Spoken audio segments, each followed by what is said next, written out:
What is the great secret described by Napoleon Hill?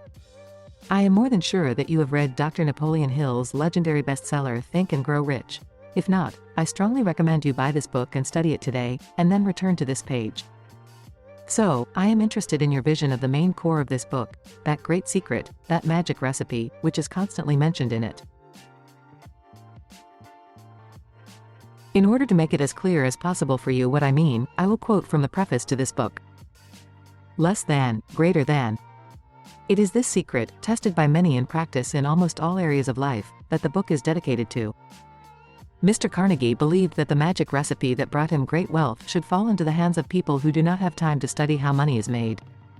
He hoped that I would be able to test this recipe and its effectiveness, based on the life experience of representatives of each profession.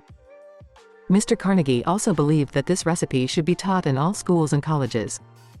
He expressed the opinion that if he were studied properly, then the whole system of education would undergo a revolutionary transformation and the time allotted for acquiring knowledge could be reduced by at least half.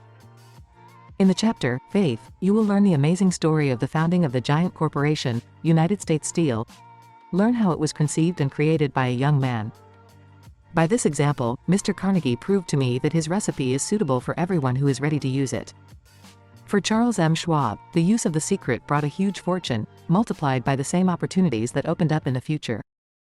The rough estimate is that in this particular case, the recipe helped make $600 million. Thousands of men and women have already discovered this secret and used it for their own personal interests, as E. Carnegie planned. Some of them made a lot of money and became rich. Others have used it with success to bring peace and harmony to the family. One priest managed it so effectively that he achieved an annual profit of $75,000. Arthur Nash, a Cincinnati tailor, tried it on his near-bankrupt business, which as a result not only revived, but also brought huge profits to its owners.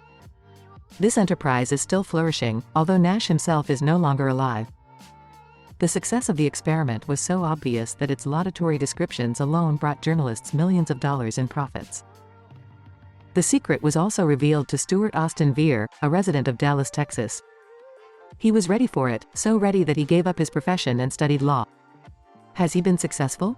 You will also learn about this from the book. While working as a publicist at the LaSalle University of Correspondence, which at that time was only a university in name, I had the great opportunity to watch how J.G. Chaplin, the university president, masterfully used a magic recipe, turned LaSalle into one of the largest distance learning institutions in the country.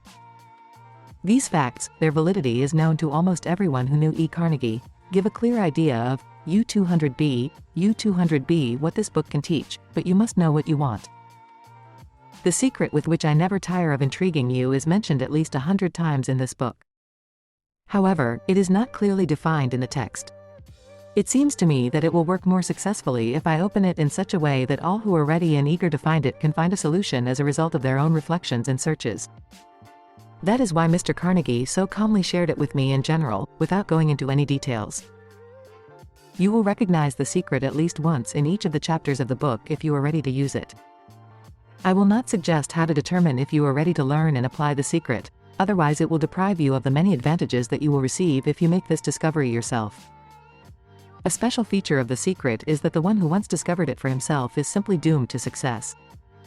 If in doubt, check out the names of those who used the secret, read their memoirs and see for yourself. Less than, greater than.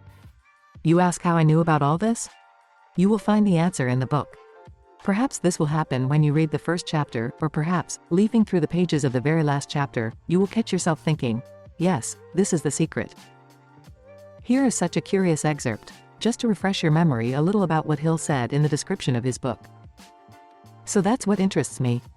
Napoleon Hill does not give a clear and precise definition of the great secret and the magic recipe in his book for the reasons he himself stated.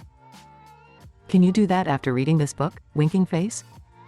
Take the opportunity to add a comment to this note and state your wording of the secret described in the book Think and Grow Rich. In a word, give it a definition, the way you understand it. Try to keep it in one short sentence. Although it is not necessary, it is desirable to formulate the recipe in the necessary and sufficient number of words. Slightly smiling face. I will be closely watching the appearance of your formulations here. And then after a while I will add my own definition, my own understanding of the great recipe for success. I have it, and does not exceed 15 words in length. So what do you say? What is this secret recipe? I'm waiting for your opinion.